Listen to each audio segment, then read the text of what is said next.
Hi everyone! Plano ko po magluto ng tinulang baboy sa birthday ni Papa. Kaya bumili na din po ako ng mga sangkap for the luto sa inahing baboy. Inahing baboy yan. So yun na nga, nag-add na rin po ako ng mga sangkap for pansit kasi nakatambak lang yung bihon at kanton sa cabinet. So bali, overtime na yung pag-i-stay nila doon. Ay limit yarn. Back to luto tayo. Well, naghihintay ako sa pinakulong karne. Kinapreps ko agad yung mga lamas for the hiwa ang lula mo. Nilagyan ko din ng pampasarap ang karne para naman may lasa. Sama sa relasyon dapat masarap ang pagsasama. Ano ka na yarn? Huwag nga kayo. Anyways, for the serious ang mode ko dito. Bali, nag-ala chef ang datingan. Hiwa-hiwa to the left, to the right.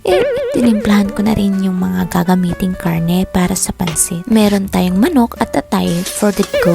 At konting gulay para humaba ang buhay. May alam sa buhay yan. Bali si Papa nang nagluto dyan ng pansit. Unang lamas, sumunod naman ang karne. Halu-haluin para masaya. May gano'n. Lipat naman tayo sa kabilang menu natin. Meron tayong pangbisaya na manok for the tinola o gisa ata. Not sure. Ayan, balik to pansit. Lagyan natin ng 3 galong buhos na tubig. Ganun talaga. Ay nako, estimate nyo lang ang tubig kung gaano karami para sa pansit. Para di siya malata. Ganun yarn. Hala, may alam. So yun, hintayin ako mulo siya after 5 years. Ganun katagal. Ay, willing naman ako maghintay pag ikaw. Walang ganun. Ayan, gusto ko itong part na to. Yung tikiman.